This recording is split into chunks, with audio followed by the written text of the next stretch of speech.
G'day listeners and welcome again to the 3 Feet Radio Show. It's a trio of interviews today and to start it off, we've got former Australian Diamonds coach Lisa Alexander and we'll get to her shortly. But joining me in the studio is my co-host Luke Herbert. G'day Luke.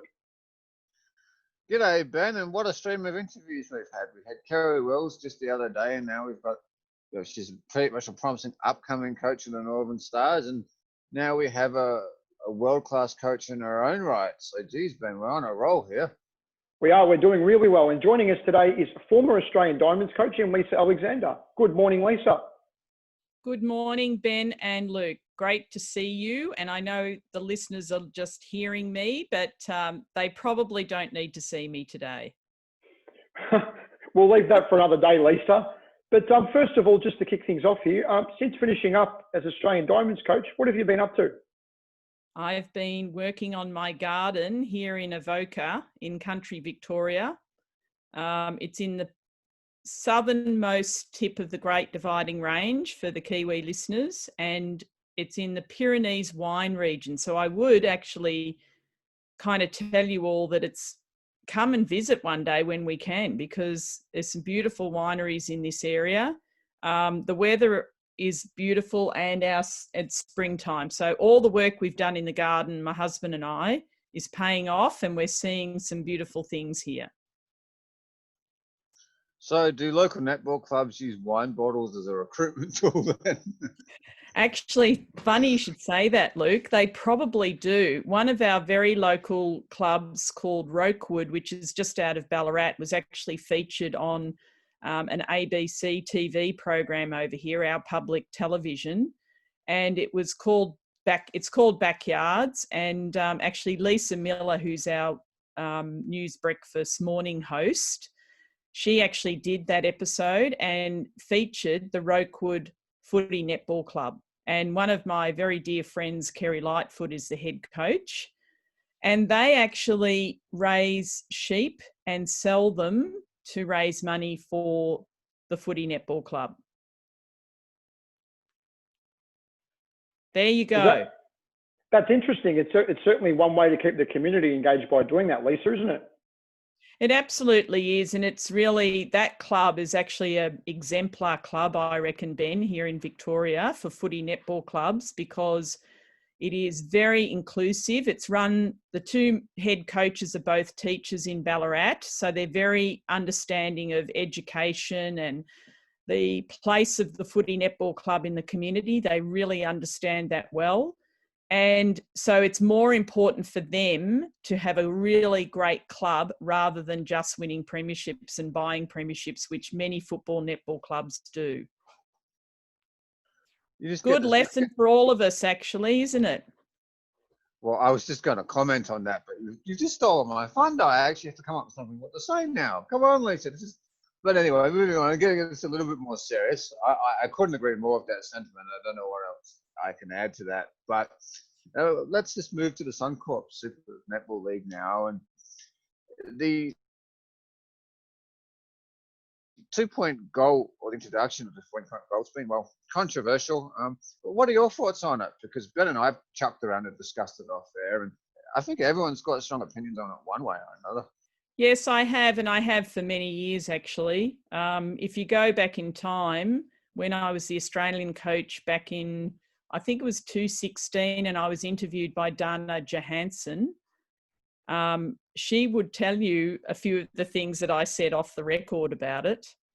I actually did get into a little bit of trouble at the time because I suggested there was a bit of an element of sexism in it from our Channel 9 executives, because for many reasons, it's, you know, I'm a little bit political when it comes to this, and I always look a bit underneath and try and peel back the layers.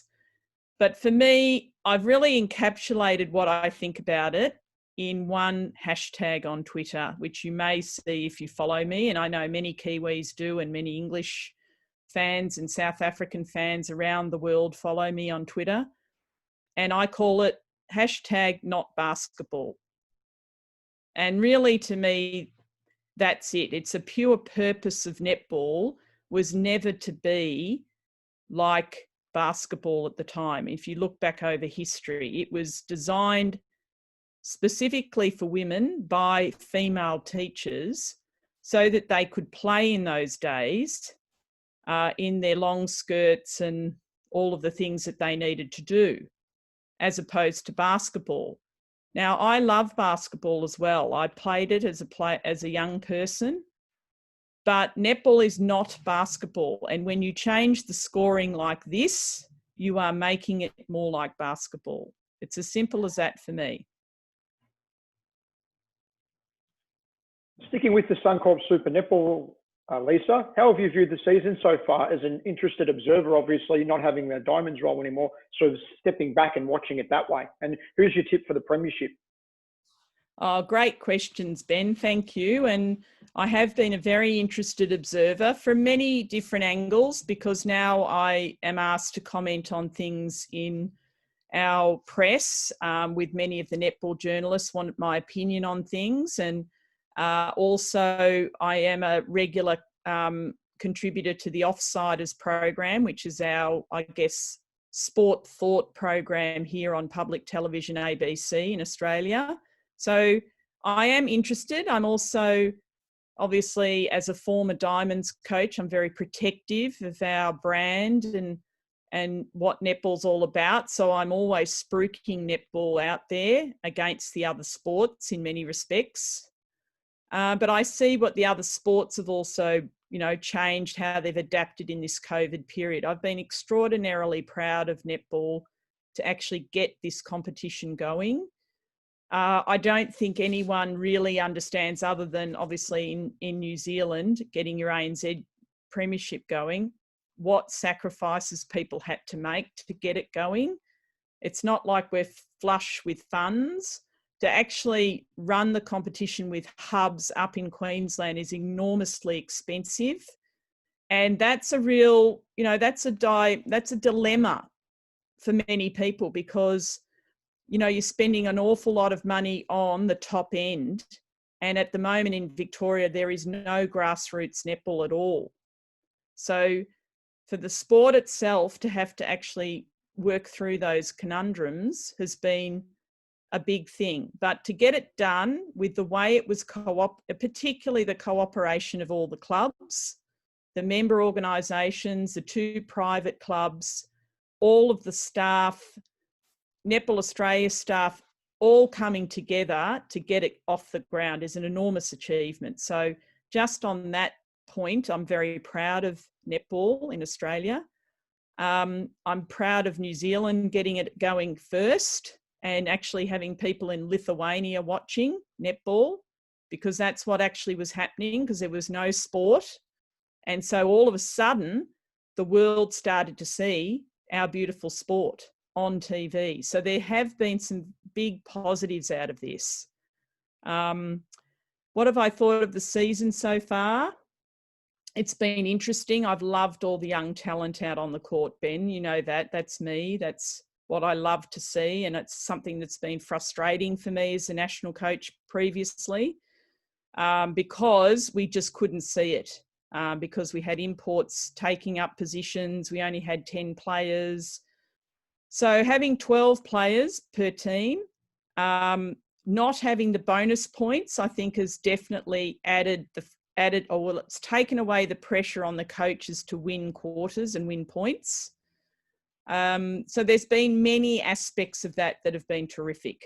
And I've thoroughly enjoyed watching those youngsters. Like even last night, Georgie Horgis, beautiful work, and Tipper Dwan, it was like the battle of the 2 young goal attacks out there. And I know I spoke to Michelle Dendecker before the match and we discussed some of the matchups. And, one of the things that I was interested to see was who was going to be the best defender out of the 2 of them. And I think Tipper Dwan actually put her hand up there, and it's something Georgie Horgis will have to work on. Does that answer your question, Ben? Oh, my tip, definitely Vixens. I think for those of you that don't know, and particularly in New Zealand, I'm now a Victorian Institute of Sport board member, which is a government appointed position, which I'm very, very proud of. And I also love, because it's high performance sport.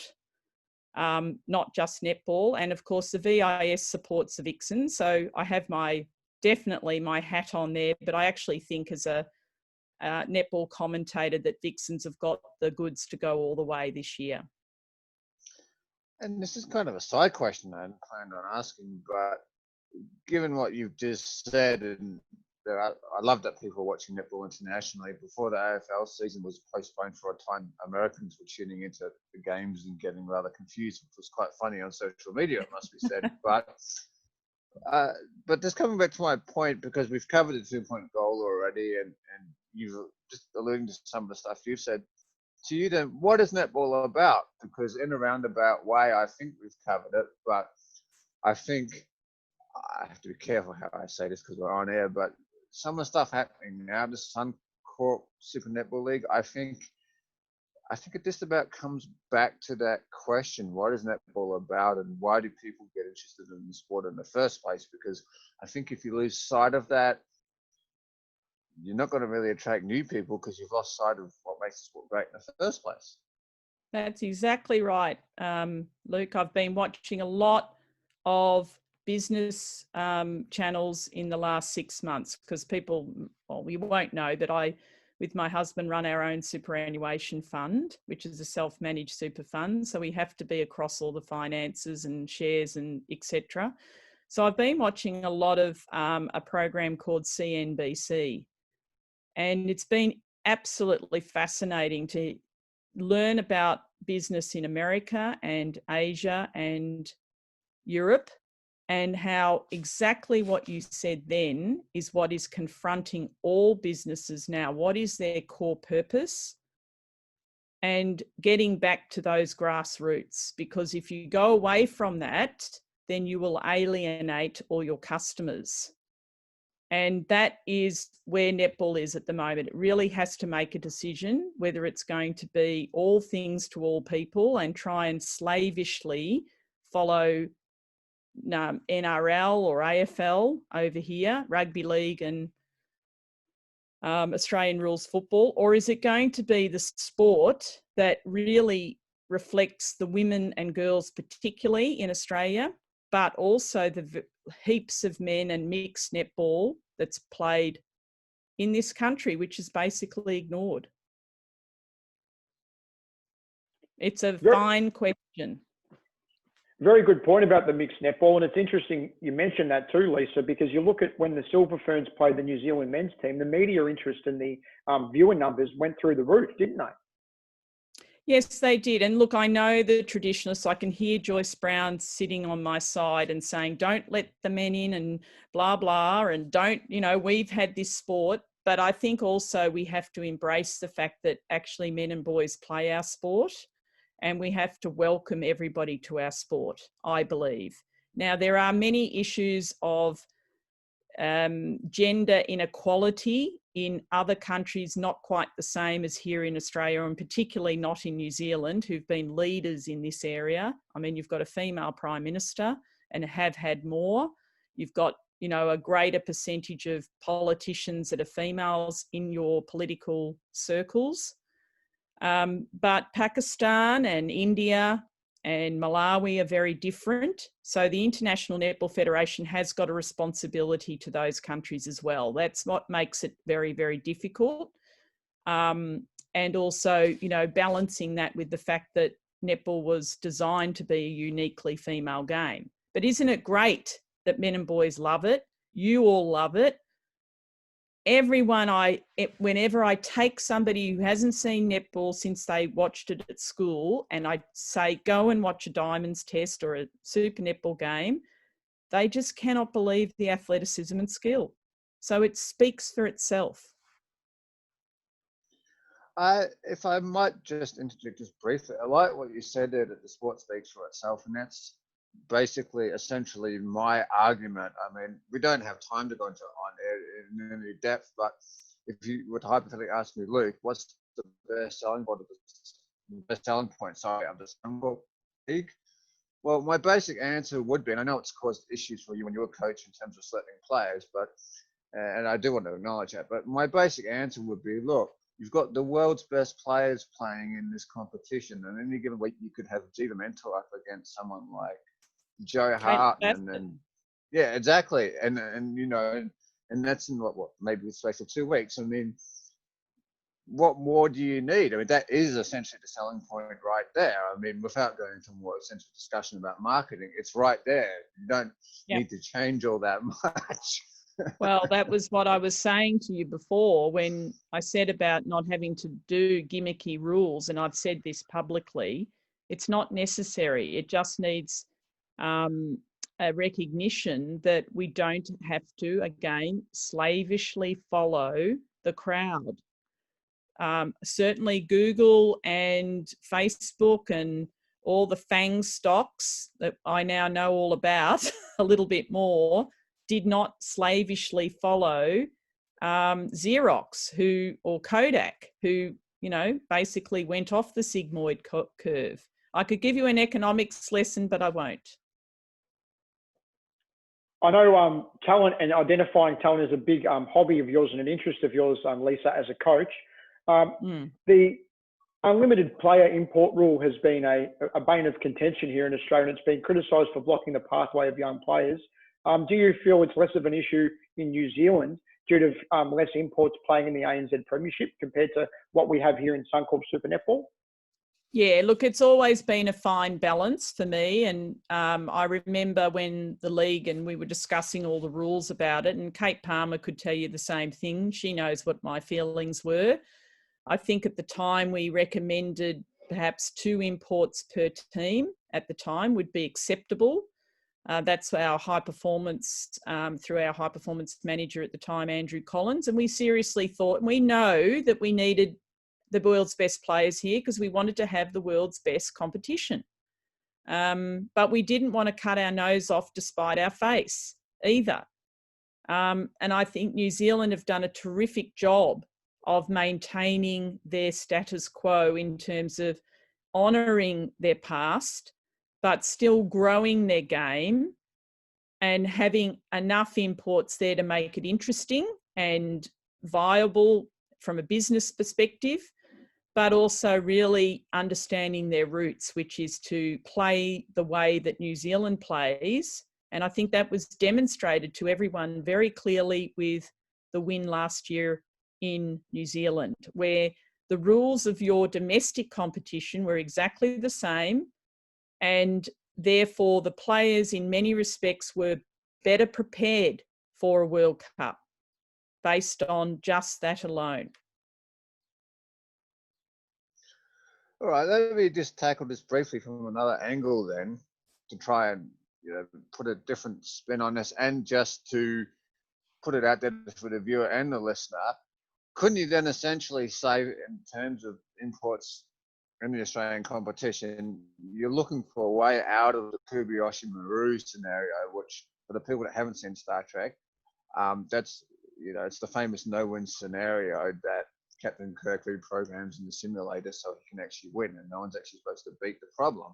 So aren't you essentially looking for the way out of that no-win situation to almost have your cake and eat it too? Have these world-class players that we won't get in New Zealand, but still develop the local players?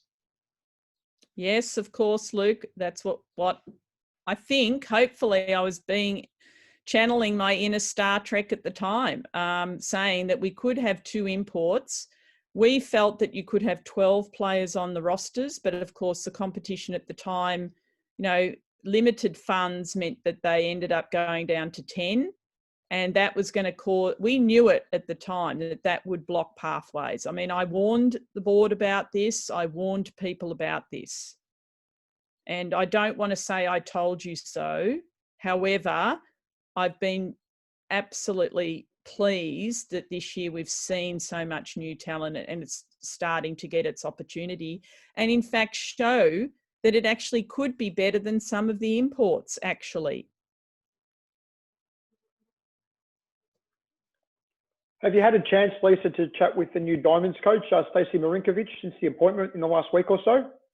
Yes, I have, Ben. I sent Stacey a message as soon as I found out. I did not know who was going to be announced as the coach. I was not given any heads up. However, I had lots of journalists ringing me about what I thought and this and that. And I've been shocked and very displeased about the level of, I guess, outright anger about the decision in many angles.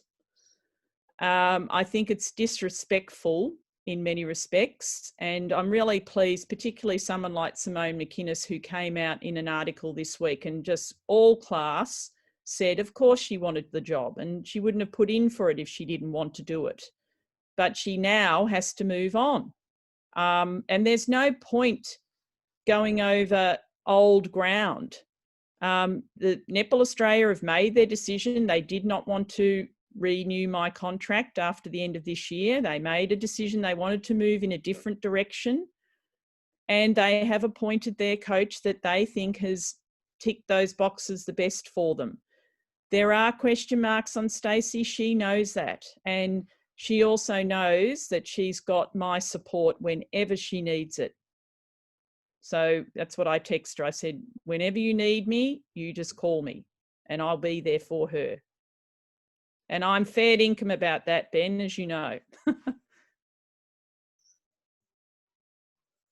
And just following up from, well, sort of a follow-up from that question, but where do you see your own coaching career going? Because if I was just going to remove my sort of 3 Feet Radio hat for a moment and just speak personally, I'd like to see you coaching internationally after the pandemic's over, because international netball is just taking off like I never thought it would. I mean, I'm not saying you should coach that team, but you've only got to look at Zimbabwe at the last World Cup. So you get all these teams emerging out of seemingly nowhere, and some coaching and other resources, which we don't have time to go into in this interview, would really help those sides, because diversity is the spice of life, and some of those African sides are fantastic to watch. Oh, they certainly are. And Luke, I went to Namibia. It was 5 years ago now for a visit. It was with the Wanderers Netball Rugby Club. They actually paid for me to go over. And I could see the talent there. There was one player, Bernie. I remember her. She wrote me a card, and fair income, she's just like Pumza Mawani, but hasn't had the coaching.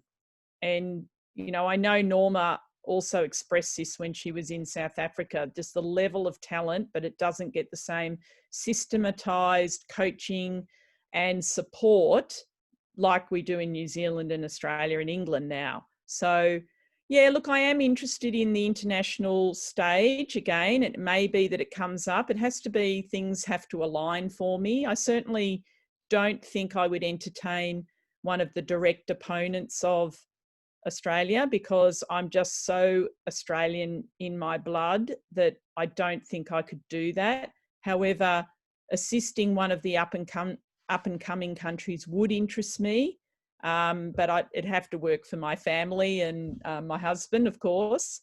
I am still very interested in coaching in general and leadership. I'm actually joining leading teams 1 day a week soon. I just haven't signed my contract yet, but I've been working with them, and I love the leadership and corporate coaching space. I absolutely adore that space.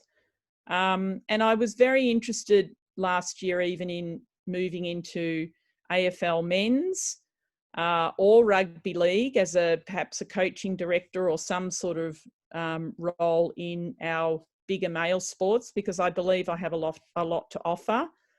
However, COVID put a bit of a spanner in the works, so to speak, because everyone's had to cut back on everything. But that will eventuate down the track, I'm certain. So, yeah, there's lots of great things that have happened. I've been on webinars, and I've been really trying hard to mentor a lot of coaches in this country. I have regular conversations with some of the Super Netball coaches still. And I also mentor some coaches that are out in the community as well. And I feel that that's where my talents lie very much. But I definitely have the coaching bug. If a Super Netball team came up for grabs, I may have a look at it. You said, Lisa, COVID threw a real spanner in the works when it comes to netball and everything else in our lives. What direction can you see it take? Can you see international netball taking in the near future? Could we maybe see a Fast Five featuring the Suncorp Super Netball teams and not international teams, for example? Oh, it's quite possible, Ben. I don't know which direction that's going in. I hope it doesn't go Fast Five. I really hope we stick with our knitting, which is the traditional game. A bit like cricket has. Cricket's still, the test match cricket is still the ultimate. And I would definitely want that to be the case for netball.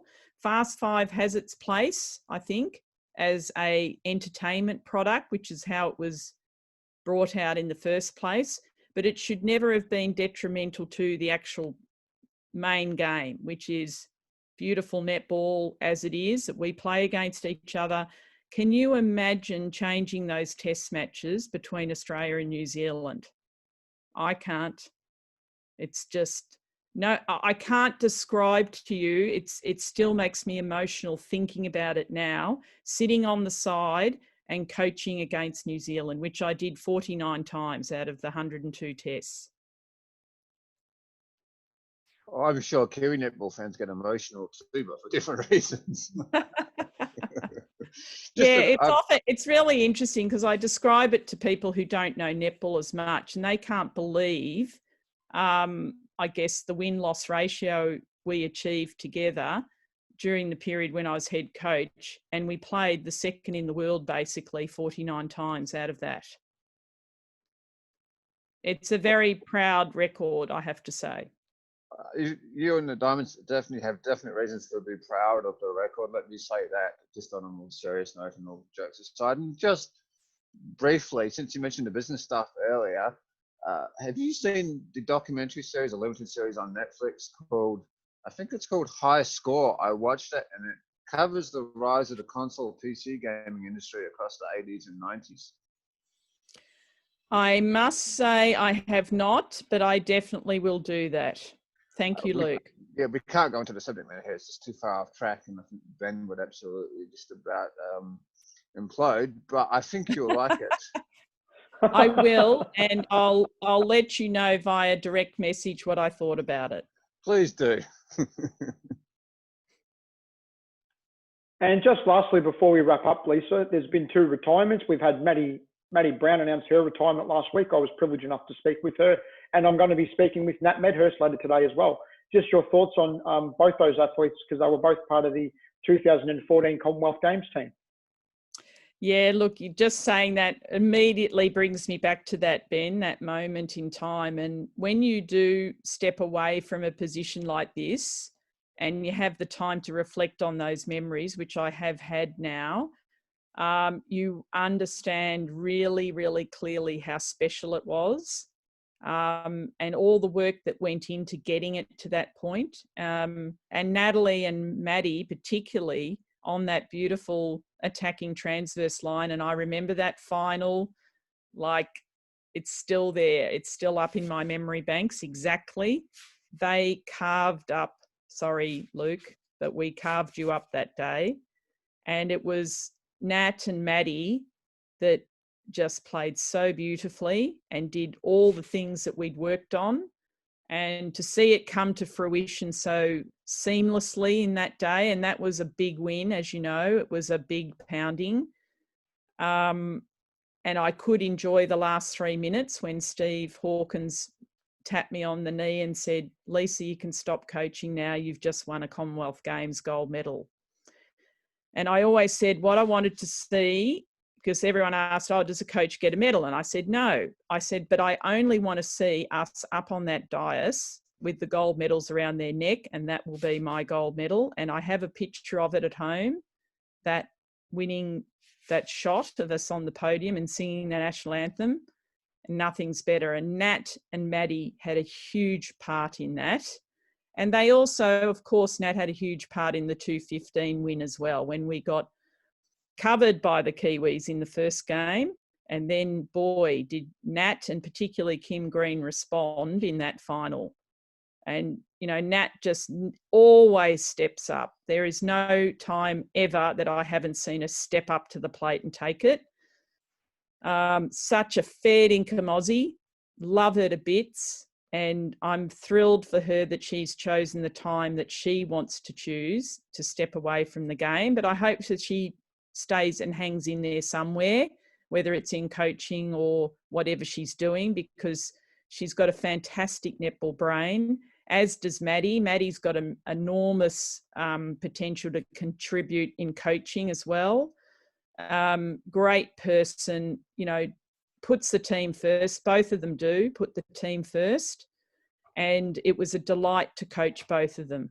And I've got such great memories. And yeah, I'm getting a bit emotional because both of them in their own right are champions of the game.